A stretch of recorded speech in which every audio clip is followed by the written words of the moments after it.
여러분, 안녕하세요. 오늘은 저와 함께 옛날 동화의 세계로 돌아가서 따뜻하고 편안한 밤을 즐겨보아요. 이야기 1. 콩쥐팥쥐. 옛날 옛적 어느 아름다운 마을에 마음씨가 비단결처럼 고운 콩쥐라는 소녀가 살고 있었습니다. 콩쥐의 어머니는 소녀가 아주 어렸을 때 세상을 떠났고 아버지는 얼마 지나지 않아 새어머니를 맞이했습니다. 새어머니는 팥쥐라는 자신의 딸을 데리고 왔는데 안타깝게도 새어머니와 팥쥐는 마음보가 고약하고 질투심이 가득한 사람들이었습니다. 그들의 눈에 착하고 예쁜 콩쥐는 그저 눈엣 가시일 뿐이었습니다. 새어머니는 콩쥐에게 온갖 굳은 일을 시켰습니다. 새벽 별을 보며 일어나서 차가운 물에 손을 담그고 밥을 짓는 일부터 해가 질 때까지 산에 올라가 나무를 해오는 일, 드넓은 밭을 혼자서 김 매는 일까지 콩쥐의 하루는 고된 노동으로 가득 차 있었습니다. 반면 팥쥐는 따뜻한 아랫목에서 뒹굴거리며 맛있는 간식만 찾아다녔고 콩쥐가 힘들게 일하는 모습을 보며 킬킬거리기 일쑤였습니다. 콩쥐는 서럽고 힘들었지만 돌아가신 어머니를 생각하며 묵묵히 모든 것을 견뎌냈습니다. 그녀의 마음속에는 언젠가 좋은 날이 올 것이라는 작은 희망이 자리하고 있었습니다. 어느 날 이웃 마을에서 큰 잔치가 열린다는 소식이 들려왔습니다. 마을의 모든 처녀들이 고운 옷을 차려입고 잔치에 참석한다는 말에 팥쥐는 아침부터 거울 앞을 떠나지 못했습니다. 새어머니는 팥쥐에게 가장 화려한 비단옷과 값비싼 놀이개를 사주며 한껏 치장해 주었습니다. 콩쥐도 잔치에 가고 싶었지만 새어머니는 비웃으며 말했습니다. 내 꼴을 보아라. 어디 잔치에 갈 행색이냐? 이거나 다 하고 가려거든 가거라. 새어머니는 콩쥐에게 불가능해 보이는 두 가지 일을 시켰습니다. 하나는 밑 빠진 독에 물을 가득 채우는 것이었고 다른 하나는 마당 가득 널어놓은 벼를 찧어 반가를 찢는 것이었습니다. 새어머니와 팥쥐가 화려한 가마를 타고 잔치집으로 떠나자 콩쥐는 텅 빈 집에 홀로 남아 눈물을 뚝뚝 흘렸습니다. 밑 빠진 독 앞에 주저앉아 한숨을 쉬고 있을 때였습니다. 어디선가 커다란 두꺼비 한 마리가 나타나더니 자신의 등딱지로 독의 구멍을 꽉 막아주었습니다. 콩쥐가 기뻐하며 물을 붓자 신기하게도 물은 더 이상 새지 않고 금세 독을 가득 채웠습니다. 콩쥐가 이번에는 벼가 널린 마당으로 가자 이번에는 수많은 참사의 떼가 날아와 순식간에 벼의 껍질을 모두 벗겨주었습니다. 콩쥐는 놀랍고 고마운 마음에 두꺼비와 참새들에게 몇 번이고 고개를 숙여 인사했습니다. 하지만 콩쥐에게는 잔치에 입고 갈 옷이 없었습니다. 다 해진 누더기 옷을 입고 갈 수는 없는 노릇이었습니다. 바로 그때 하늘에서 아름다운 선녀가 오색구름을 타고 내려왔습니다. 선녀는 콩쥐의 착한 마음씨에 감동했다며 눈부시게 아름다운 비단 저고리와 명주치마 그리고 꽃신 한 켤레를 선물했습니다. 콩쥐는 꿈을 꾸는 것만 같았습니다. 선녀의 도움으로 곱게 차려입은 콩쥐의 모습은 그 어떤 양반집 규수보다도 아름다웠습니다. 콩쥐는 서둘러 잔치집으로 향했습니다. 잔치집으로 가는 길 콩쥐는 너무 서두른 나머지 다리를 건너다 그만 꽃신 한 짝을 잃어버리고 말았습니다. 냇물에 빠진 꽃씨는 물살을 타고 흘러가 버렸습니다. 콩쥐는 안타까웠지만 잔치에 늦을까봐 어쩔 수 없이 발걸음을 재촉했습니다. 한편 마침 그곳을 지나던 고을의 원님은 냇가에서 반짝이는 무언가를 발견했습니다. 그것은 바로 콩쥐가 잃어버린 아름다운 꽃신이었습니다. 원님은 이렇게 고운 신의 주인은 분명 마음씨도 고울 것이라 생각하고 신의 주인을 찾아 아내로 맞이하겠다고 선포했습니다. 원님은 잔치에 모인 모든 처녀들에게 신을 신어보게 했습니다. 팥쥐도 욕심을 내어 신을 신어보려 했지만 그녀의 커다란 발에는 어림도 없었습니다. 그때 한쪽 발에만 신을 신고 있는 콩쥐가 사람들 눈에 띄었습니다. 원님은 콩쥐에게 신을 신어보게 했고 꽃신은 콩쥐의 발에 꼭 맞았습니다. 콩쥐가 품속에서 나머지 한 짝을 꺼내 보이자 모든 것이 분명해졌습니다. 원님은 콩쥐의 착하고 아름다운 모습에 첫눈에 반했고 콩쥐를 아내로 맞아 행복하게 살았습니다. 반면 못된 새어머니와 팥쥐는 자신들의 악행에 대한 벌을 받고 부끄러움 속에 살게 되었다고 합니다. 이야기 햇님 달님. 아주 먼 옛날 깊은 상골짜기 외딴 집에 한 어머니가 오누이와 함께 살고 있었습니다. 어머니는 떡을 팔아 생계를 꾸렸는데 하루는 이웃 마을 잔칫집에 떡을 팔러 가게 되었습니다. 어머니는 아이들에게 아무에게도 문을 열어주지 말고 엄마를 기다려야 한다고 신신당부하고는 떡 광주리를 이고 집을 나섰습니다.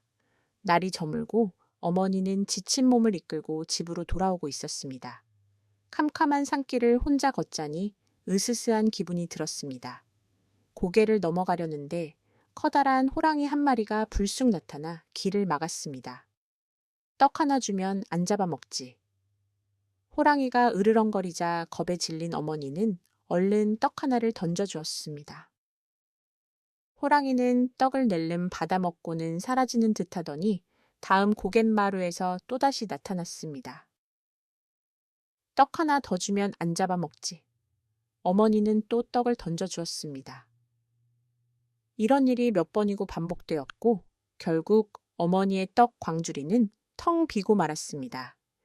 마지막 고갯길에서 호랑이는 다시 나타나 으르렁거렸습니다. 이제 줄 떡이 없으면 내 팔다리라도 내놓아야겠다. 어머니는 살려달라고 애원했지만 굶주린 호랑이는 결국 어머니를 잡아먹고 말았습니다. 호랑이는 그것으로도 모자라 어머니의 옷을 입고 어머니인 척하며 오누이가 있는 집으로 향했습니다.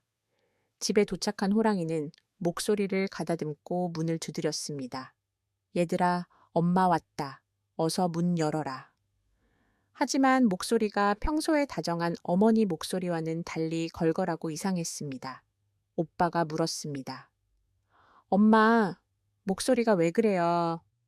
호랑이는 찬바람을 많이 쐬어서 그렇단다 라고 둘러댔습니다. 동생은 손을 내밀어 보라고 했습니다. 호랑이가 문틈으로 손을 내밀자 그 손은 거칠고 털이 숭숭 나 있었습니다. 엄마 손이 왜 이렇게 거칠어요? 호랑이는 일을 많이 해서 그렇단다 라고 대답했습니다. 오누이는 문을 열어주지 않았습니다. 호랑이는 꾀를 내어 부엌에 있는 팥죽을 먹고 오겠다고 말했습니다. 그리고는 부엌으로 가서 손에 하얀 팥가루를 잔뜩 묻히고 돌아와 다시 손을 내밀었습니다.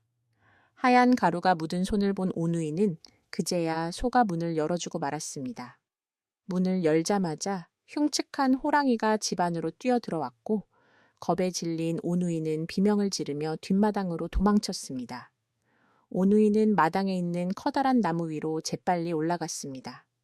호랑이는 나무 위를 쳐다보며 어떻게 올라갔냐고 물었습니다. 오빠는 꾀를 내어 참기름을 바르고 올라왔지 라고 소리쳤습니다. 어리석은 호랑이는 정말로 부엌에 가서 참기름을 온몸에 바르고 나무를 오르려 했지만 미끄러워서 계속 넘어지기만 했습니다. 호랑이가 낑낑대는 모습을 보던 동생이 안타까운 마음에 무심코 말해버렸습니다. 바보 도끼로 찍으면서 올라오면 되는데.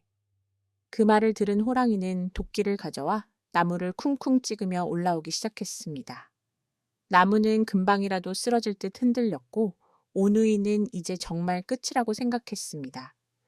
그들은 두 손을 모아 하늘에 간절히 기도했습니다. 하느님, 저희를 살려주시려거든 튼튼한 동아줄을 내려주시고 죽이시려거든 썩은 동아줄을 내려주세요. 그러자 정말로 하늘에서 굵고 튼튼한 동아줄이 스르르 내려왔습니다. 오누이는 재빨리 동아줄을 붙잡고 하늘로 올라갔습니다. 나무 꼭대기까지 올라온 호랑이는 오누이가 하늘로 올라가는 것을 보고 샘이 났습니다. 호랑이도 하늘을 향해 외쳤습니다. 하느님, 저에게도 동아줄을 내려주세요. 그러자 이번에는 금방이라도 끊어질 듯한 썩은 동아줄이 내려왔습니다. 욕심 많은 호랑이는 그것도 모르고 신나서 동아줄을 붙잡고 올라가기 시작했습니다. 하지만 얼마 올라가지 못해 동아줄은 툭 하고 끊어졌고 호랑이는 수수밭으로 떨어져 죽고 말았습니다. 그 피가 수수대에 튀어 지금도 수수줄기가 붉은색을 띈다고 합니다. 하늘로 올라간 오누이는 하느님을 만났습니다. 하느님은 착한 오누이를 가엾게 여겨 오빠는 햇님이 되어 낮을 비추게 하고 동생은 달림이 되어 밤을 비추게 했습니다. 그런데 동생은 밤을 무서워해서 울음을 터뜨렸습니다. 그래서 오빠가 동생과 역할을 바꾸어 햇님이 되었고 동생은 달림이 되었습니다. 하지만 달림이 된 동생은 여전히 밤이 무서워 사람들이 쳐다보는 것을 부끄러워하며 구름 뒤에 숨기도 한다고 합니다. 그래서 달은 가끔 구름 뒤로 모습을 감추는 것이라고 전해집니다. 이야기 3. 흥부와 놀부. 옛날 어느 마을에 흥부와 놀부라는 형제가 살았습니다. 형인 놀부는 마음씨가 고약하고 욕심이 끝이 없었습니다. 부모님이 돌아가시자 놀부는 모든 재산을 독차지하고 동생인 흥부를 맨몸으로 내쫓았습니다.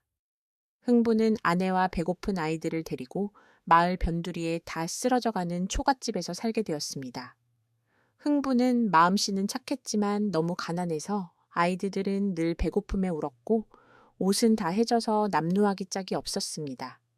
어느 날 흥부는 굶주린 아이들을 위해 형 놀부의 집을 찾아갔습니다. 형님 아이들이 굶은 지 사흘이 넘었습니다. 쌀이라도 한 줌만 나누어 주십시오. 하지만 놀부는 매정하게 소리쳤습니다. 게으른 놈 일할 생각은 안 하고 구걸이나 하다니. 놀부의 아내 역시 부엌에서 밥을 푸던 주걱으로 흥부의 뺨을 때리며 그를 내쫓았습니다. 흥부는 서러운 마음에 눈물을 흘리며 집으로 돌아올 수밖에 없었습니다. 그러던 어느 봄날 흥부네 집 처마 밑에 제비 한 쌍이 날아와 둥지를 틀었습니다. 흥부 가족은 제비를 무척 아꼈고 제비는 곧 예쁜 새끼들을 낳았습니다. 그런데 하루는 커다란 구렁이가 나타나 제비 새끼들을 노렸습니다. 흥부는 깜짝 놀라 막대기를 휘두르며 구렁이를 쫓아냈지만 그 소동 중에 제비 새끼 한 마리가 땅으로 떨어져 다리가 부러지고 말았습니다. 흥부는 정성껏 제비의 다리를 치료해주고 명주실로 묶어주었습니다. 흥부 가족의 보살핌 덕분에 제비는 곧 건강을 되찾았고 가을이 되자 다른 제비들과 함께 따뜻한 강남으로 날아갔습니다. 이듬해 봄 제비들이 다시 돌아왔습니다. 그중 한 제비가 흥부의 집 주위를 맴돌더니 입에 물고 있던 박씨 하나를 마당에 툭 떨어뜨리고 갔습니다. 바로 작년에 흥부가 다리를 고쳐주었던 그 제비였습니다. 흥부는 고마운 마음에 박씨를 마당에 심었고 박씨는 쑥쑥 자라 지붕을 뒤덮을 만큼 커다란 박을 주렁주렁 열었습니다. 가을이 되자 흥부와 아내는 박을 타기로 했습니다. 슬근슬근 톱질이야 박을 타세. 노래를 부르며 첫 번째 박을 타자 그 안에서 눈부신 금은 보화가 끝도 없이 쏟아져 나왔습니다. 깜짝 놀란 흥부 부부가 두 번째 박을 타자 이번에는 아름다운 비단과 옷감들이 가득 들어 있었습니다. 마지막 세 번째 박을 타자 늠름한 대궐 같은 기와집을 지어줄 목수들이 나타났습니다. 순식간에 흥부는 마을에서 가장 큰 부자가 되었습니다. 이 소문은 곧 놀부의 귀에도 들어갔습니다. 놀부는 배가 아파 견딜 수가 없었습니다. 당장 흥부에게 달려가 어떻게 부자가 되었는지 다그쳐 물었습니다. 흥부는 착한 마음으로 제비다리를 고쳐준 이야기를 그대로 들려주었습니다. 이야기를 들은 놀부는 자신도 제비를 이용해 부자가 될 계획을 세웠습니다. 놀부는 일부러 제비 한 마리를 잡아 다리를 부러뜨린 후 대충 치료해주는 척하며 날려보냈습니다. 다음 해에 봄 그 제비도 박씨 하나를 물고 와 놀부의 마당에 떨어뜨렸습니다. 놀부는 쾌재를 부르며 박씨를 심었고 그의 마당에도 커다란 박이 열렸습니다.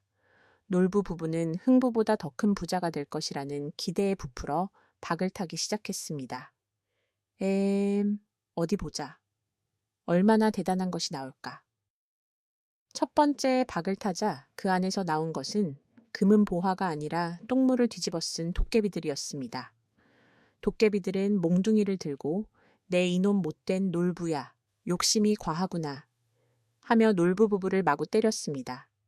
두 번째 박에서는 빚쟁이들이 쏟아져 나와 놀부의 재산을 모두 가져가 버렸습니다.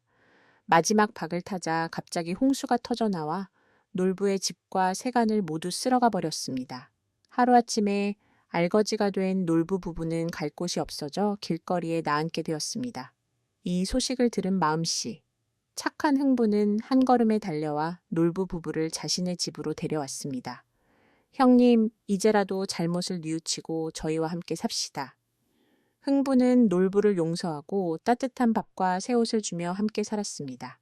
놀부는 동생의 넓은 마음에 깊이 감동하여 눈물을 흘리며 자신의 잘못을 뉘우쳤고 그 후로는 착한 사람이 되어 흥부와 함께 행복하게 살았다고 합니다. 이야기 심청전. 옛날 황주 도화동이라는 곳에 신봉사라는 앞을 보지 못하는 사람이 살았습니다. 그의 아내는 마음씨가 곱고 아름다웠지만 딸 심청을 낳은 지 얼마 되지 않아 그만 세상을 떠나고 말았습니다. 홀로 남은 신봉사는 젖동량을 해가며 어린 딸을 애지중지 키웠습니다. 청이는 아버지의 지극한 사랑 속에서 자라나 얼굴도 예쁘고 마음씨도 비단결같이 고운 처녀가 되었습니다. 청이는 효심이 지극하여 앞을 못 보는 아버지를 위해 온갖 굳은 일을 마다하지 않았습니다. 남의 집 밭일을 해주고 길쌈을 하며 겨우겨우 생계를 이어갔습니다. 신봉사는 그런 딸을 볼 때마다 기특하면서도 자신의 무능함 때문에 딸이 고생하는 것 같아 가슴이 미어졌습니다. 어느 날 신봉사는 늦은 밤에 집으로 돌아오다가 그만 가을에 빠지고 말았습니다. 허우적거리는 그를 몸군사라는 절의 화주승이 구해주었습니다. 화주승은 신봉사에게 부처님께 공양미 300석을 바치면 눈을 뜰 수 있습니다. 라고 말했습니다. 귀가 솔깃해진 신봉사는 덜컥 약속을 하고 말았습니다. 하지만 가난한 그에게 공양미 300석은 하늘의 별 따기만큼이나 어려운 일이었습니다. 뒤늦게 후회하며 한숨만 내쉬는 아버지를 보며 청이는 깊은 시름에 잠겼습니다. 그 무렵 남경으로 장사를 떠나는 뱃사람들이 인당수라는 거친 바다에 용왕님을 달래기 위해 제물로 바칠 처녀를 구하고 있었습니다. 그들은 처녀의 몸값으로 쌀 300석을 내걸었습니다. 이 소식을 들은 청이는 아버지의 눈을 뜨게 할 수 있다는 생각에 자신을 팔기로 결심했습니다. 뱃사람들에게 쌀 300석을 몬군사로 보내달라고 부탁한 뒤 아버지에게는 먼 곳에 양딸로 가게 되었다고 거짓말을 했습니다. 아무것도 모르는 신봉사는 딸의 앞날을 축복해주며 눈물로 이별했습니다. 드디어 배가 떠나는 날 청이는 인당수로 향했습니다. 거친 파도가 몰아치는 바다 한가운데에 이르자 뱃사람들은 제사를 지내고 천기를 바다에 바쳤습니다. 천기가 비단 치마를 뒤집어 쓰고 바다에 뛰어드는 순간 갑자기 오색구름이 일어나며 그녀의 몸을 부드럽게 감쌌습니다. 청이는 고통 없이 깊은 바닷속으로 내려갔고 그곳에는 눈부시게 화려한 용궁이 있었습니다. 용왕은 청이의 지극한 효심에 크게 감동하여 그녀를 극진히 대접했습니다. 청이는 용궁에서 선녀들과 함께 지내며 편안한 나날을 보냈지만 마음 한편에는 늘 홀로 계실 아버지가 걱정이었습니다. 용왕은 그런 청이의 마음을 헤아려 그녀를 다시 인간 세상으로 보내주기로 했습니다. 청이는 커다란 연꽃 봉오리 안에 들어가 잠이 들었고 그 연꽃은 인당수 위로 떠올랐습니다. 뱃사람들은 인당수 한가운데에 피어난 거대한 연꽃을 발견하고 신기하게 여겨 임금님께 바쳤습니다. 임금님은 연꽃의 아름다움에 감탄하며 연못에 두었는데 며칠이 지나자 연꽃이 활짝 피어나며 그 안에서 아름다운 청이가 걸어 나왔습니다. 임금님은 청기의 아름다움과 신비로운 사연에 깊이 매료되어 그녀를 왕비로 맞이했습니다. 왕비가 된 심청은 부귀영화를 누렸지만 아버지에 대한 그리움은 날마다 더해갔습니다. 그녀는 아버지를 찾기 위해 전국의 모든 맹인들을 위한 잔치를 열었습니다. 잔치 마지막 날 허름한 차림의 한 늙은 맹인이 잔칫집에 들어섰습니다. 바로 심청의 아버지신 봉사였습니다. 심청은 한눈에 아버지를 알아보았지만 신봉사는 왕비가 자신의 딸일 것이라고는 꿈에도 생각하지 못했습니다. 심청은 애타는 마음으로 아버지, 제가 바로 청이입니다. 하고 외쳤습니다. 그 순간 내 딸 청기가 살아있었단 말이냐? 어디 얼굴 좀 보자. 하고 소리치던 신봉사의 눈이 번쩍 뜨였습니다. 기적 같은 일이 일어난 것입니다. 부녀는 서로를 부둥켜 안고 기쁨의 눈물을 흘렸고 이 모습을 본 모든 사람들이 함께 기뻐하며 눈물을 흘렸습니다. 그 후 심청은 아버지와 함께 궁궐에서 오래오래 행복하게 살았다고 합니다. 이야기 5. 주몽신화 아득한 옛날 북방의 넓은 땅을 아우르던 부여라는 나라가 있었습니다. 그 나라의 시조는 하늘의 신 천재의 아들인 해모수였습니다. 해모수는 오룡거를 타고 하늘과 땅을 오가며 세상을 다스렸는데 그의 위엄은 하늘의 태양과 같았고 그 힘은 천지를 진동시켰습니다. 어느 날 해모수는 땅의 세계를 살피던 중 푸른 압록강 개서 논이는 물의 신 하백의 세 딸을 보았습니다. 그 중에서도 맏딸인 유화의 아름다움은 선녀와 같아 해모수는 첫눈에 마음을 빼앗겼습니다. 그는 유화와 인연을 맺고자 웅장한 구리궁전을 지어 그녀와 동생들을 유인했습니다. 해모수의 신비로운 모습과 위엄에 이끌린 유화는 그의 사랑을 받아들였고 두 사람은 부부의 연을 맺었습니다.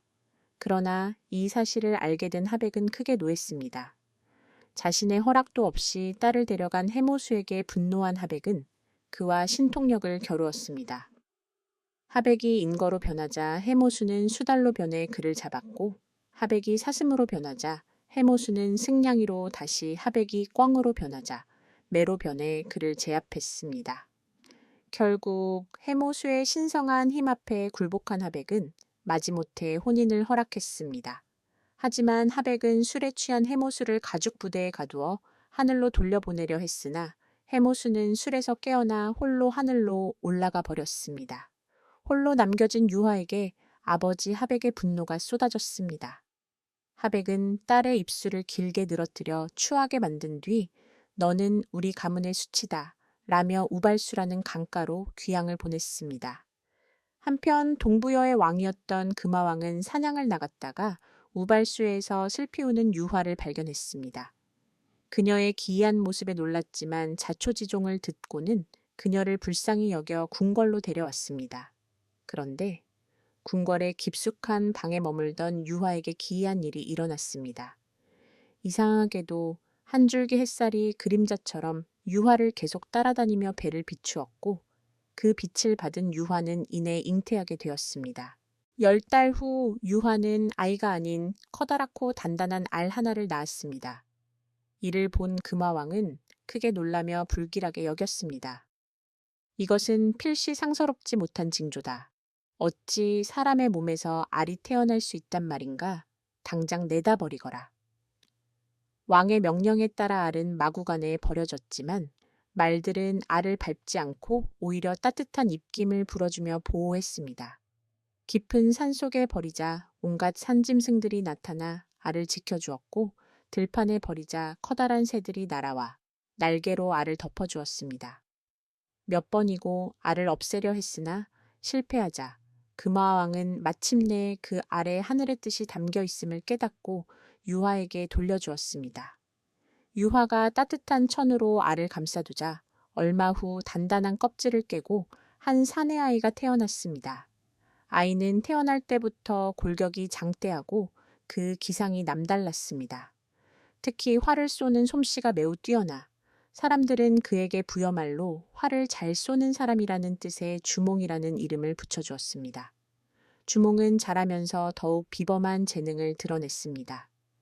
그의 활 솜씨는 신의 경지에 가까워 나는 파리도 백발백 중으로 맞췄다고 합니다. 금화왕에게는 7명의 아들이 있었는데 그들은 주몽의 뛰어난 능력을 시기하고 질투했습니다. 그들은 아버지인 금화왕이 자신들보다 주몽을 더 아끼는 듯한 모습에 질투심을 느꼈고 주몽의 비범한 능력이 언젠가 자신들의 자리를 위협할 것이라는 불안감에 사로잡혔습니다. 특히 맏아들인 대소 왕자는 앞장서서 주몽을 모함했습니다. 아바마마, 주몽은 사람이 낳은 자가 아니었고 그 재주가 너무나 뛰어나니 만약 일찍 도모하지 않으시면 훗날 반드시 큰 후환이 될 것입니다.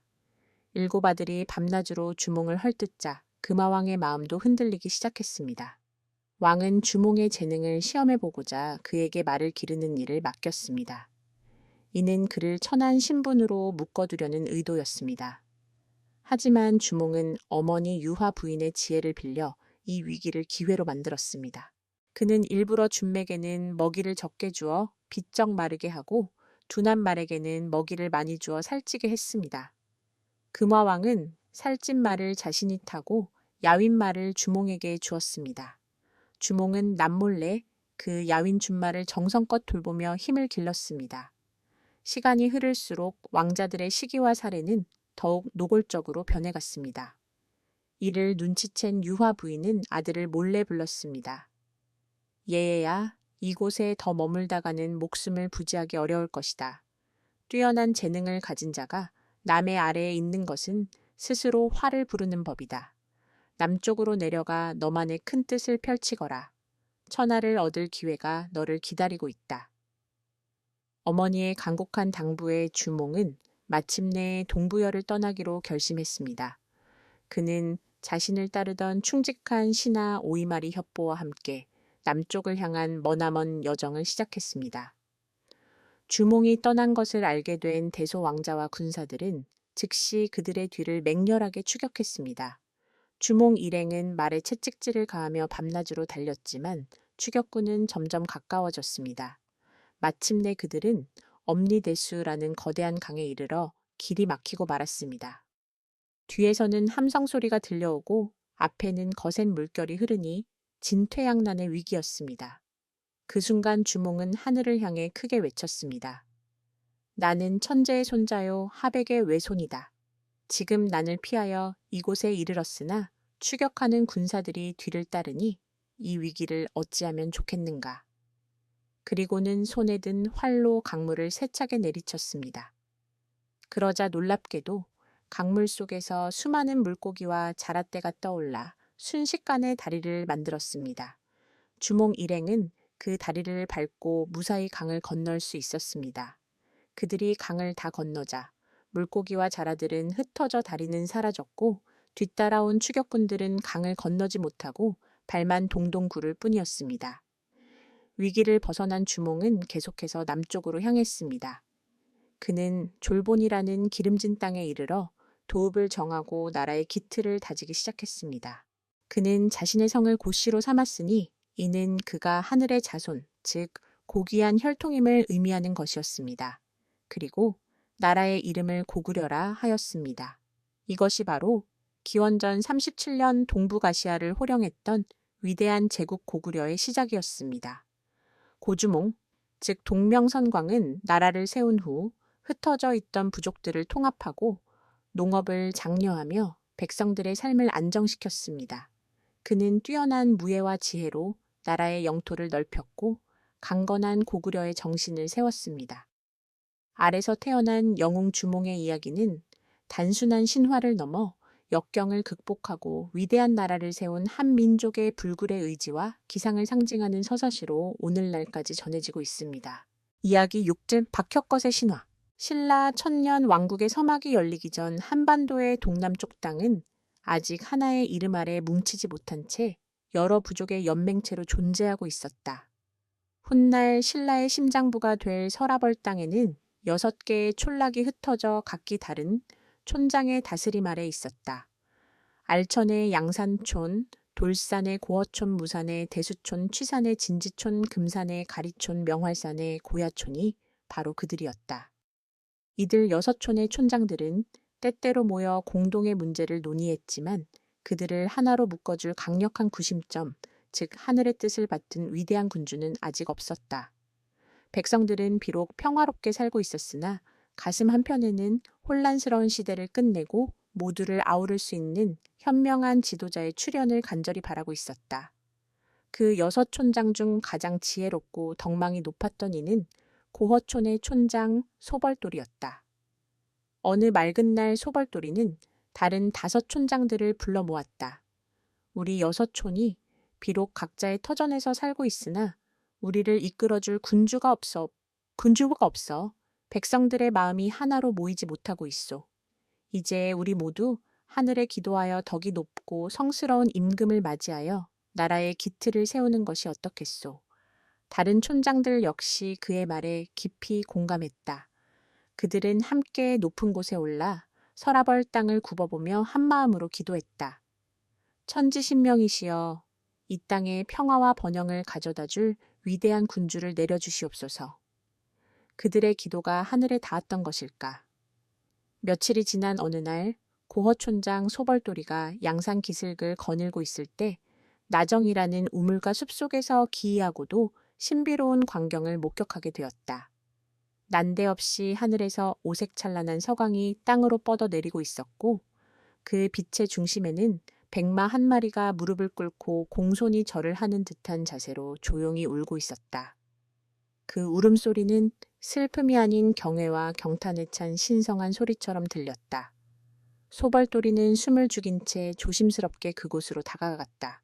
그가 가까이 다가가자 백마는 기다렸다는 듯이 길게 한번 울고는 호련히 하늘로 솟구쳐 올라가 버렸다.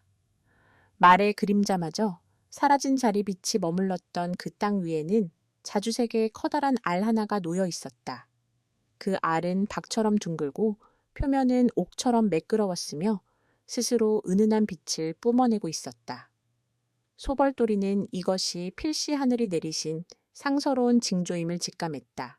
그는 경건한 마음으로 알을 두 손으로 받쳐들었다. 알은 차갑지 않고 마치 살아있는 생명체처럼 따스한 온기를 품고 있었다. 그는 즉시 다른 촌장들을 불러 모아 이 신비로운 사건을 알렸다. 소식을 듣고 달려온 5 촌장들, 역시 자주색 알을 보고는 경탄을 금치 못했다. 그들은 이 알 속에 자신들이 그토록 염원하던 미래의 군주가 잠들어 있음을 믿어 의심치 않았다. 6 촌장들은 정성껏 알을 촌장 회의 장소로 옮겨와 깨끗한 천으로 감싸고 밤낮으로 지극정성으로 보살폈다. 며칠이 지나자 단단했던 알의 껍질에 서서히 금이 가기 시작했다. 그리고 마침내 쩍 하는 소리와 함께 알이 둘로 쪼개지며 그 안에서 용모가 단정하고 기골이 장대한 사내아이가 모습을 드러냈다. 아이는 갓 태어났음에도 울지 않았고 그 눈빛은 깊은 지혜와 총기를 담고 있어 범상치 않은 기운을 풍겼다. 6 촌장들은 기쁨의 눈물을 흘리며 아이 앞에 무릎을 꿇었다. 그들은 아이를 동천의 맑은 물로 목욕시켰는데 아이의 몸에서는 눈부신 광채가 뿜어져 나왔고 그 빛을 보고 온갖 산새와 기란 짐승들이 모여들어 춤을 추며 아이의 탄생을 축복했다. 촌장들은 아이의 이름을 짓기로 했다. 아이가 박처럼 생긴 알에서 나왔으므로 성은 박피오이라 하고 세상을 밝게 다스리라는 의미에서 이름을 혁거세라 지었다. 혁은 세상을 밝히는 빛을, 거세는 임금을 뜻하는 당시의 말이었다. 이리하여 우리 역사상 최초의 박씨이자 신라 천년 왕국의 시조인 박혁거세가 탄생한 것이다. 백성들은 하늘이 내린 군주의 탄생 소식에 환호하며 그를 왕으로 추대했다. 박혁거세가 13살이 되던 해의 6 촌장들은 그를 받들어 신라의 초대왕으로 즉위시켰다. 나라의 이름은 서라벌이라 정했다. 나라의 기틀이 잡혀가던 어느 날 새로운 기적이 일어났다. 사량리라는 마을의 알영정이라는 우물가의 호련히 달개 모습을 한 용, 즉 계룡이 나타난 것이다. 그 계룡은 왼쪽 옆구리에서 여자아이 1명을 낳고는 하늘로 날아 올라갔다. 마을 사람들이 신기하게 여겨 아이를 살펴보니 용모는 더할 나위 없이 고왔으나 입술이 닭의 부리처럼 뾰족하게 튀어나와 있었다. 사람들은 아이를 북쪽 시냇물로 데려가 목욕을 시켰다. 그러자 놀랍게도 그 부리가 똑 하고 떨어져 나가며 아이는 완벽하게 아름다운 소녀의 모습을 갖추게 되었다. 아이가 발견된 우물의 이름을 따서 사람들은 그녀의 이름을 알령이라 지었다. 이 소식을 들은 박혁거세와 신하들은 알령 또한 하늘이 보낸 성스러운 존재임을 알았다. 용모와 덕행이 출중하게 자라난 알령은 마침내 박혁거세의 왕비가 되었다. 하늘의 아들 혁거세와 용의 딸 알령 2 성인이 나란히 왕과 왕비가 되자 서라벌 백성들은 이를 이성의 출현이라 부르며 기뻐했다. 박혁거세와 알령 부인은 백성들을 어질게 다스렸다. 그들은 직접 촌락을 순행하며 백성들의 어려움을 살피고 농사짓는 법을 장려하여 창고를 가득 채웠다. 또한 예법을 바로 세워 질서를 잡고 국방을 튼튼히 하여 외부의 침입에 대비했다. 박혁거세의 어진 통치 아래 6개의 촌락으로 나뉘어 있던 서라벌 땅은 마침내 강력한 하나의 국가 신라로 거듭났다. 6촌장들은 기꺼이 자신들의 권한을 내려놓고 왕을 보좌하는 충실한 신하가 되었으며 그들의 후손들은 신라의 6귀족 가문을 이루어 천년 왕국을 지탱하는 굳건한 기둥이 되었다.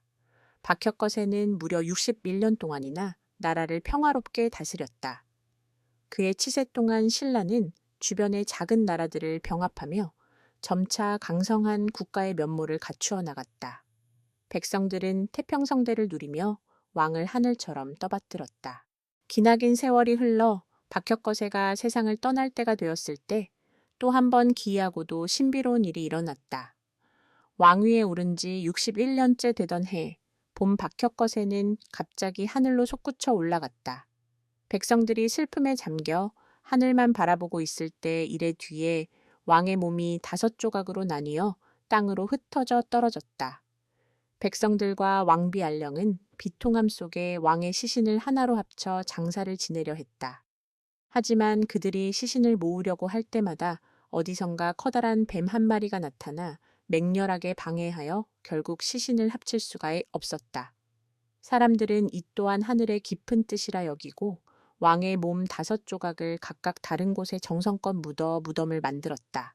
이 때문에 박혁거세의 능은 오릉 즉 5개의 능이라 불리게 되었으며 혹은 뱀이 방해했다 하여 사릉이라고도 불린다. 아래서 태어나 나라를 세우고 죽음마저 신비로웠던 왕 박혁거세. 그는 단순한 한 나라의 시조를 넘어 하늘의 뜻을 받아 이 땅의 강림한 성군이자 흩어져 있던 민족의 마음을 하나로 모아 천년대업의 초석을 다진 위대한 영웅이었다. 그의 신화는 오늘날까지도 신라의 정신적 뿌리로서 한국인의 가슴속에 면면이 살아 숨쉬고 있다. 이야기 7. 토끼전. 깊고 푸른 남쪽 바다 밑에는 화려한 용궁이 있었습니다. 용궁을 다스리는 용왕에게는 한 가지 큰 걱정거리가 있었는데 바로 원인을 알 수 없는 병에 걸려 시름시름 앓고 있다는 것이었습니다. 온갖 명의와 신비한 약초를 다 써보았지만 용광의 병은 조금도 나아지지 않았습니다. 어느 날 어디선가 나타난 한 도사가 용광에게 말했습니다. 용광님의 병은 육지에 사는 토끼의 간을 먹어야만 나을 수 있습니다. 이 말을 들은 용궁의 신하들은 모두 모여 의논을 시작했습니다. 누가 육지로 가서 토끼의 간을 가져올 수 있겠는가? 모두가 서로의 눈치만 보며 망설일 때 충성심 깊은 자라가 앞으로 나섰습니다. 소신이 가겠습니다. 반드시 토끼를 꿰어 용왕님께 데려오겠습니다. 자라는 토끼의 모습을 그린 그림 한 장을 들고 무트로 향했습니다. 무트에 도착한 자라는 산속을 헤매며 토끼를 찾아다녔습니다. 며칠을 헤맨 끝에 자라는 그림과 똑같이 생긴 토끼 한 마리를 발견했습니다. 자라는 토끼에게 다가가 온갖 감언이설로 꿰기 시작했습니다.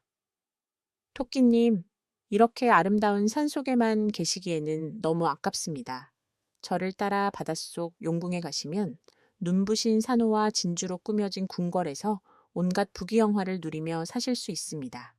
처음에 토끼는 경계했지만 자라의 끈질긴 설득에 점차 마음이 흔들렸습니다. 특히 높은 벼슬을 주겠다는 말에 귀가 솔깃해진 토끼는 결국 자라의 등에 업혀 용궁으로 가기로 결심했습니다. 자라의 등에 업혀 바닷속으로 들어간 토끼는 난생 처음 보는 신비로운 풍경의 넋을 잃었습니다. 화려한 용궁에 도착하자 수많은 물고기 신하들이 그를 환영했습니다.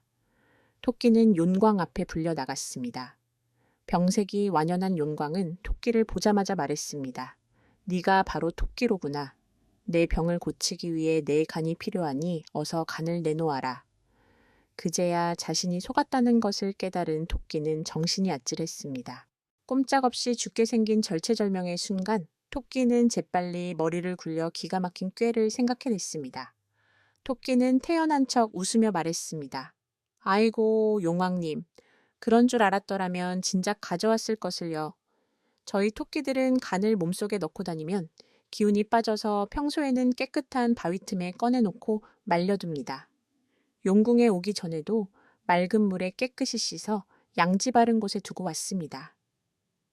용왕과 신하들은 토끼의 황당한 말에 어리둥절했습니다. 아니, 간을 꺼냈다 넣었다 할 수 있단 말이냐. 토끼는 능청스럽게 대답했습니다. 물론입니다. 지금이라도 저를 육지로 다시 보내주시면 당장 간을 가져와 용왕님께 바치겠습니다. 용왕은 반신반의했지만 달리 방법이 없었기에 토끼의 말을 믿기로 했습니다. 용왕은 다시 자라에게 토끼를 데려다 주라고 명령했습니다. 자라의 등에 업혀 다시 육지로 돌아온 토끼는 무태 발이 닿자마자 쏜살같이 바위 위로 뛰어 올라갔습니다. 그리고는 아래에 있는 자라를 보며 크게 비웃었습니다. 이 어리석은 자라야, 세상에 어느 동물이 간을 빼놓고 다닌단 말이냐? 네, 얄팍한 꾀에 속아 넘어갈 내가 아니다. 뒤늦게 속았다는 것을 안 자라는 땅을 치며 후회했지만 이미 토끼는 저 멀리 숲속으로 사라진 뒤였습니다. 결국 자라는 빈손으로 용궁에 돌아가 큰 벌을 받았고 토끼는 자신의 지혜 덕분에 목숨을 구하고 오래오래 행복하게 살았다고 합니다. 이 이야기는 위기의 순간에 발휘되는 지혜와 재치의 중요성을 가르쳐 줍니다. 이야기 8. 선녀와 나무꾼. 옛날 금강산 깊은 골짜기에 늙은 어머니를 모시고 사는 마음씨 착한 나무꾼이 있었습니다. 나무꾼은 가난했지만 효심이 지극하여 매일 산에 올라 나무를 해서 어머니를 봉양했습니다. 그의 유일한 소원은 장가를 가서 어머니를 더 편히 모시는 것이었지만 너무 가난하여 그를 찾는 처녀가 없었습니다. 어느 날 나무꾼은 여느 때처럼 나무를 하러 깊은 산속으로 들어갔습니다. 한참 나무를 하고 있는데 어디선가 사슴 한 마리가 헐레벌떡 뛰어와 그의 등 뒤에 숨었습니다. 뒤이어 사냥꾼이 나타나 사슴을 보지 못했냐고 물었습니다. 나무꾼은 사슴이 불쌍하여 모르는 척 반대 방향을 가리켜 주었습니다. 사냥꾼이 사라지자 사슴은 나무꾼에게 고맙다며 인사를 했습니다. 사실 그 사슴은 보통 사슴이 아니라 산신령의 영물이었습니다. 사슴은 은혜를 갚겠다며 나무꾼에게 신비한 비밀을 알려주었습니다. 이 산꼭대기에 있는 연못에 가면 보름달이 뜨는 밤 하늘에서 선녀들이 내려와 목욕을 합니다. 그때 선녀의 날개옷을 하나 감추십시오. 날가옷이 없으면 선녀는 하늘로 돌아가지 못할 것입니다. 그 선녀를 아내로 맞이하여 아이를 셋 낳기 전까지는 절대로 날개옷을 보여주어서는 안 됩니다. 나무꾼은 반신반의했지만 사슴이 알려준 대로 보름날 밤에 연못가로 가보았습니다. 과연 하늘에서 눈부시게 아름다운 선녀들이 내려와 옷을 벗어두고 연못에서 목욕을 하고 있었습니다. 나무꾼은 가슴을 졸이며 살금살금 다가가 날가옷 하나를 감추었습니다. 목욕을 마친 선녀들은 하나둘 날개옷을 입고 하늘로 올라갔지만 옷을 잃어버린 한 선녀만이 남아 울고 있었습니다. 나무꾼은 선녀에게 다가가 그녀를 위로하고 자신의 집으로 데려왔습니다. 선녀는 처음에는 슬퍼했지만 나무꾼의 착하고 성실한 모습에 점차 마음을 열고 그와 부부가 되었습니다. 둘은 아들 하나 딸 하나를 낳고 행복하게 살았습니다. 나무꾼은 아름다운 아내와 귀여운 아이들을 보며 더할 나위 없이 행복했고 선녀 역시 지상에서의 삶에 만족하는 듯 보였습니다. 하지만 선녀는 가끔씩 하늘을 바라보며 깊은 시름에 잠기곤 했습니다. 하늘나라에 계신 부모님과 친구들이 그리웠기 때문입니다. 시간이 흘러 아이 둘을 낳고 여러 해가 지났습니다. 나무꾼은 이제 선녀가 하늘로 돌아가지 않을 것이라고 생각했습니다. 어느 날 선녀가 또다시 슬픈 얼굴로 하늘을 보자 나무꾼은 안타까운 마음에 그만 사슴과의 약속을 잊고 감춰두었던 날개옷을 꺼내 보여주었습니다. 이제는 아이들도 둘이나 있으니 이 옷을 봐도 괜찮겠지요. 날개옷을 본 선녀의 얼굴은 환하게 밝아졌습니다. 그녀는 날개옷을 입어보며 기뻐하는 듯 보였습니다. 하지만 그것은 나무꾼의 착각이었습니다. 날개옷을 입자마자 선녀의 몸은 가벼워지며 하늘을 향한 그리움이 솟구쳤습니다. 선녀는 한 팔에는 아들을 다른 한 팔에는 딸을 안고 그대로 하늘로 날아오르기 시작했습니다. 서방님, 부디 안녕히 계세요. 순식간에 아내와 아이들을 잃은 나무꾼은 땅을 치며 통곡했습니다. 그는 매일같이 연못께 가서 하늘을 보며 울었습니다. 그러던 어느 날 예전에 그가 구해줬던 사슴이 다시 나타났습니다. 사슴은 그를 가엾게 여겨 하늘로 올라갈 수 있는 마지막 방법을 알려주었습니다. 보름날 밤 하늘에서 두레박이 내려올 것입니다. 그것을 타고 하늘로 올라가십시오. 하지만 다시는 땅으로 내려올 수 없을 것입니다. 나무꾼은 사슴이 알려준 대로 두레박을 타고 하늘나라로 올라가 꿈에 그리던 아내와 아이들을 다시 만났습니다. 하지만 하늘나라에서의 생활도 잠시 그는 땅에 홀로 남겨진 늙은 어머니가 걱정되어 견딜 수가 없었습니다. 그는 아내에게 어머니를 한 번만이라도 뵙고 오게 해달라고 간청했습니다. 선녀는 슬퍼하며 절대로 내리면 안 된다는 조건으로 하늘의 용마를 한 마리 내주었습니다. 나무꾼은 용마를 타고 순식간에 땅의 집으로 내려왔습니다. 늙은 어머니는 아들을 보고 기쁨의 눈물을 흘렸습니다. 어머니는 아들에게 뜨거운 팥죽을 쑤어주었는데 나무꾼이 말 위에서 팥죽을 받아 먹다가 그만 실수로 팥죽을 용마의 등에 쏟고 말았습니다. 뜨거운 팥죽에 놀란 용마는 그 자리에서 날뛰다가 나무꾼을 떨어뜨리고 혼자 하늘로 날아가 버렸습니다. 하늘로 돌아갈 길을 잃은 나무꾼은 슬픔에 잠겨 매일 하늘만 쳐다보며 울다가 결국 죽어서 수탈이 되었다고 합니다. 지금도 수탈기 지붕 위에 올라가 목을 길게 빼고 꽃기호하고 우는 것은 하늘나라에 있는 아내와 아이들을 그리워하며 부르는 소리라고 전해집니다. 이야기 9. 견우와 직녀. 하늘나라 옥황상제에게는 직녀라는 손녀가 있었습니다. 직녀는 배 짜는 솜씨가 세상에서 으뜸이어서 그녀가 짠 비단은 오색 영롱한 빛을 내며 하늘나라를 아름답게 수놓았습니다. 옥황상제는 성실한 직녀를 매우 아꼈지만 매일 배틀 앞에만 앉아있는 손녀가 안쓰러웠습니다. 한편 은하수 건너편에는 견우라는 젊은 목동이 살고 있었습니다. 견우 역시 매우 성실하여 소를 돌보는 일에 한치의 게으름도 피우지 않았습니다. 옥황상제는 두 젊은이가 서로에게 좋은 짝이 될 것이라 생각하고 그들을 혼인시켜 주었습니다. 견우와 직녀는 첫눈에 서로에게 반했습니다. 그들은 깊은 사랑에 빠져 함께하는 시간을 무엇보다 소중히 여겼습니다. 하지만 사랑이 너무 깊었던 탓일까요? 둘은 자신들의 일을 완전히 잊어버리고 말았습니다. 직녀는 배틀에 먼지가 쌓이도록 내버려 두었고 견우는 소들이 굶주리거나 병이 들어도 돌보지 않았습니다. 하늘나라의 옷감이 부족해지고 소들이 울부짖는 소리가 들려오자 옥황상제는 크게 노했습니다. 옥황상제는 견우와 직녀를 불러 크게 꾸짖었습니다. 너희가 사랑에 눈이 멀어 자신의 본분을 잊었으니 벌을 받아 마땅하다. 옥황상제는 두 사람을 은하수의 양쪽 끝으로 떨어뜨려 놓고 1년에 단 한 번 7월 칠성날에만 만날 수 있도록 허락했습니다. 사랑하는 사람과 헤어지게 된 견우와 직녀는 슬픔에 잠겨 매일 눈물로 세월을 보냈습니다. 그들이 흘리는 눈물은 비가 되어 땅으로 떨어졌고 이 때문에 여름철에는 장마가 길게 이어졌다고 합니다. 드디어 1년이 지나고 약속한 7월 칠석이 되었습니다. 견우와 직녀는 기쁨에 넘쳐 은하수가로 달려갔지만 넓고 거센 은하수가 그들의 사이를 가로막고 있었습니다. 서로의 모습은 보이는데 건너갈 방법이 없어 둘은 은하수를 사이에 두고 애타게 울기만 했습니다.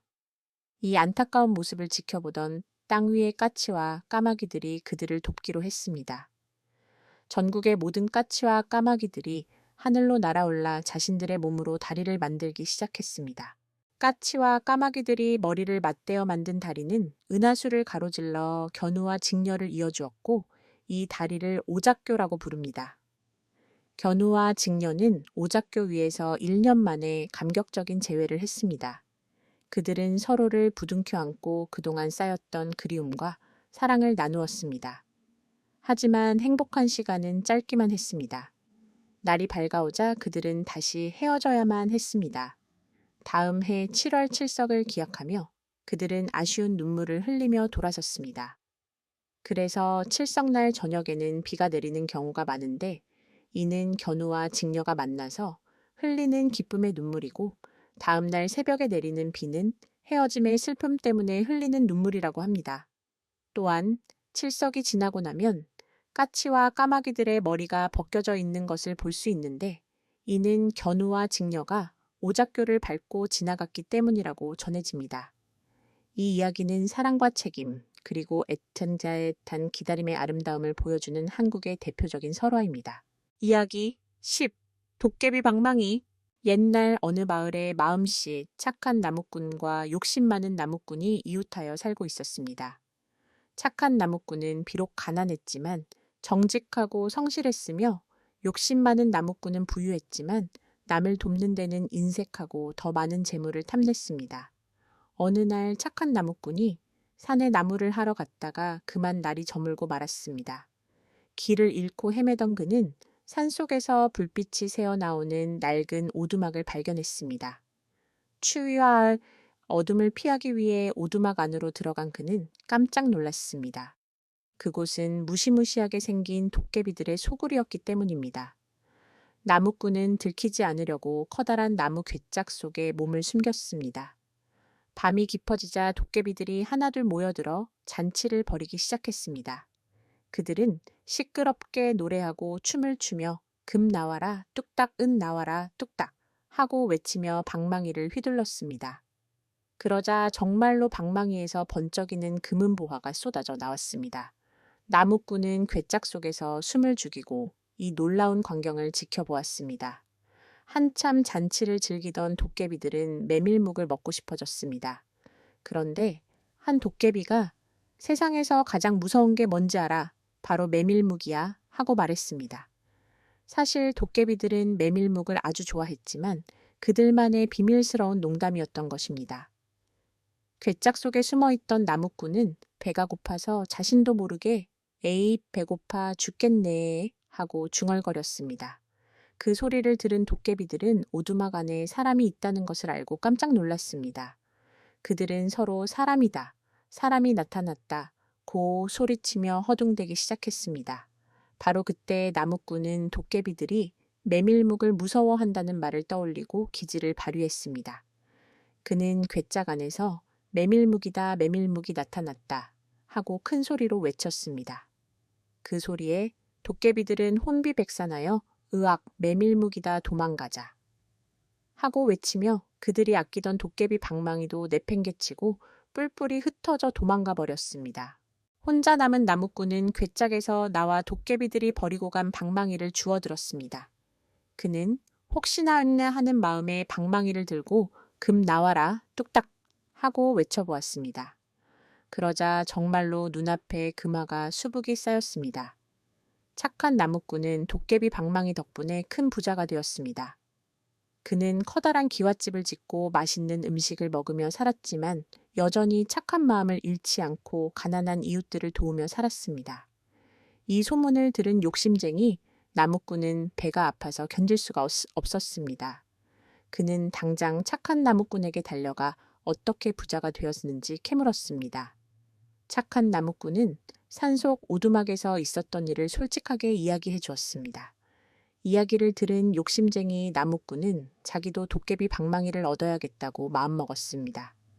그는 일부러 밤늦게 산에 올라가 도깨비들의 오두막을 찾아갔습니다. 그리고는 착한 나무꾼이 했던 것처럼 괴짝 속에 숨었습니다. 얼마 후 도깨비들이 돌아와 잔치를 시작했습니다. 욕심쟁이 나무꾼은 도깨비들이 방망이를 휘두르는 것을 보고 침을 꼴깍 삼켰습니다. 그는 도깨비들을 빨리 쫓아내고 싶은 마음에 도깨비들이 가장 무서워하는 것이 무엇인지 이야기해 주기를 기다렸습니다. 그런데 그날따라 도깨비들은 메밀묵 이야기는 하지 않고 세상에서 제일 무서운 건 돈이야, 돈 하고 말하는 것이었습니다. 사실 그것은 지난번에 사람에게 속은 것에 대한 분풀이로 하는 말이었습니다. 이 말을 들은 욕심쟁이 나무꾼은 옳거니 하고 무릎을 쳤습니다. 그는 괴짝 안에서 돈이다, 돈이 나타났다 하고 큰 소리로 외쳤습니다. 그러자 도깨비들은 화를 내며 괴짝으로 몰려들었습니다. 네 이놈, 감히 우리를 또 속이려 드느냐. 도깨비들은 괴짝을 부수고 욕심쟁이 나무꾼을 끌어냈습니다. 그리고는 돈벼락이나 맞아봐라 하며 방망이를 휘둘러 그를 마구 때렸습니다. 욕심쟁이 나무꾼은 밤새도록 도깨비들에게 두들겨 맞고 겨우 목숨만 건져 집으로 돌아왔다고 합니다. 이 이야기는 정직함과 지혜는 복을 가져오지만 과도한 욕심은 결국 화를 부른다는 교훈을 줍니다. 이야기 11. 은혜 갚은 까치. 옛날에 한 젊은 선비가 과거를 보러 한양으로 길을 떠났습니다. 며칠을 걸어 어느 깊은 산골 마을에 이르렀을 때 날이 저물어 한 주막에서 하룻밤 묵어가게 되었습니다. 그날 밤 선비는 잠을 자다가 이상한 소리에 잠을 깼습니다. 처마 및 까치 둥지에서 까치들이 시끄럽게 울어대고 있었기 때문입니다. 무슨 일인가 싶어 밖으로 나가본 선비는 깜짝 놀랐습니다. 커다란 구렁이 한 마리가 나무를 기어 올라가 둥지 속의 새끼 까치들을 노리고 있었던 것입니다. 어미 까치들은 둥지 주위를 맴돌며 필사적으로 울부짖을 뿐 속수무책이었습니다. 마음씨 착한 선비는 이를 그냥 지나칠 수 없었습니다. 그는 활을 꺼내들어 정확하게 구렁이를 쏘아 맞췄습니다. 구렁이는 나무 아래로 떨어져 죽었고 까치 가족은 무사할 수 있었습니다. 어미 까치들은 선비 주위를 맴돌며 고맙다는 듯이 지적이었습니다. 선비는 다시 길을 떠났습니다. 한참을 걷다 보니 깊은 산속에서 길을 잃고 말았습니다. 해는 이미 졌고 사방은 칠흑같이 어두워졌습니다. 헤매던 선비는 멀리서 불빛이 새어 나오는 외딴 집을 발견하고 그곳으로 향했습니다. 집에는 아름다운 소복 차림의 여인이 혼자 살고 있었습니다. 여인은 선비에게 길을 잃었으면 하룻밤 묵어가라고 친절하게 권했습니다. 선비는 고마운 마음에 방으로 들어가 잠을 청했습니다. 그런데 한밤중이 되자 갑자기 온몸이 꽁꽁 묶이는 듯한 느낌에 눈을 떴습니다. 눈앞에는 아까 그 여인이 무시무시한 구렁이로 변해 혀를 낼름거리며 그를 노려보고 있었습니다. 구렁이는 분노에 찬 목소리로 말했습니다. 네가 바로 내 남편을 죽인 원수로구나. 나는 오늘 밤 남편의 원수를 갚겠다. 만약 이 집 뒤의 절벽에서 종소리가 3번 울리면 너를 살려주겠지만 그렇지 않으면 너를 잡아먹겠다. 선비는 꼼짝없이 죽게 되었다고 생각했습니다. 이 깊은 산속, 아무도 없는 절벽에서 어떻게 종소리가 울릴 수 있단 말인가. 절망에 빠져 죽음을 기다리고 있을 때였습니다.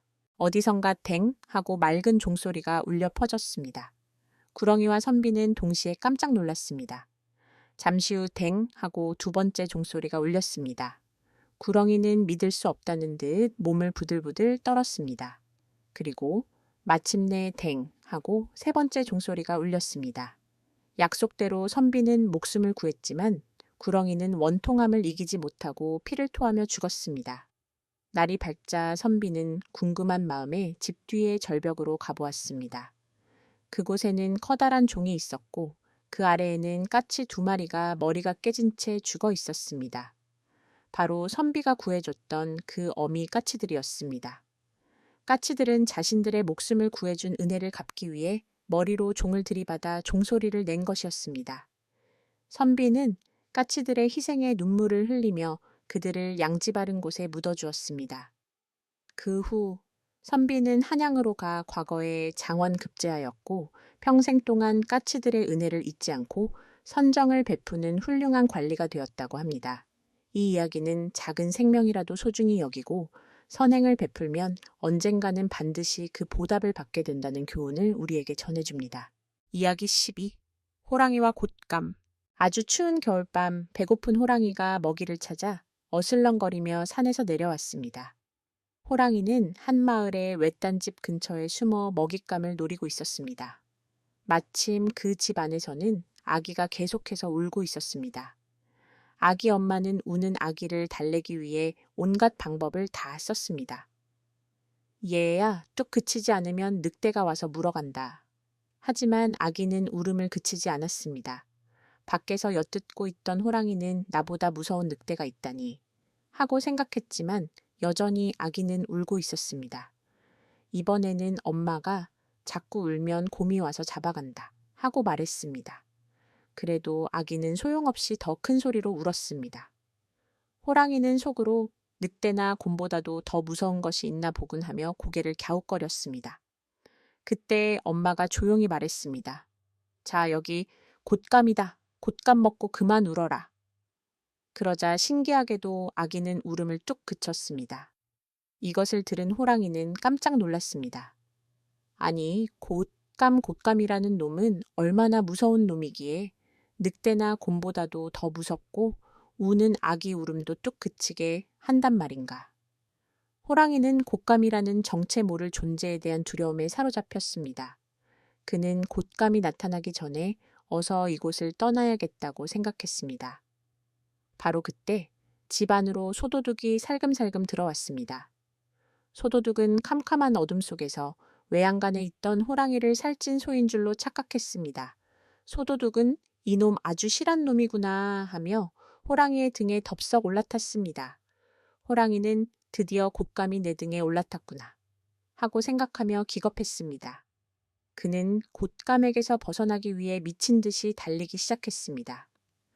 호랑이 등에 올라탄 소도둑 역시 자신이 탄 것이 소가 아니라 무서운 호랑이라는 것을 깨닫고는 겁에 질려 비명을 질렀습니다. 하지만 호랑이가 너무 빨리 달리는 바람에 떨어질 수도 없었습니다. 호랑이는 곶감을 떨어뜨리기 위해 숲속을 마구 헤집고 다녔고 소도둑은 떨어지지 않으려고 호랑이의 등을 필사적으로 꽉 붙잡았습니다. 날이 밝아올 무렵 호랑이가 커다란 나무 아래를 지날 때 소도둑은 재빨리 나뭇가지 위로 몸을 피했습니다. 등에서 곶감이 사라지자 호랑이는 뒤도 돌아보지 않고 더 깊은 산속으로 도망쳐 버렸습니다. 그 후로 호랑이는 곶감이라는 말만 들어도 벌벌 떨게 되었고 다시는 마을로 내려오지 않았다고 합니다. 이 이야기는 오해와 무지에서 비롯된 두려움이 얼마나 어리석은지를 유머러스하게 보여주는 한국의 대표적인 민담입니다. 하루가 끝나고 여러분과 함께할 수 있어 정말 기쁩니다. 오늘도 많은 일들이 있었지만 이제는 편안한 밤을 보내며 내일을 준비하는 시간이죠. 오늘도 함께해 주셔서 감사합니다. 편안한 밤 되세요.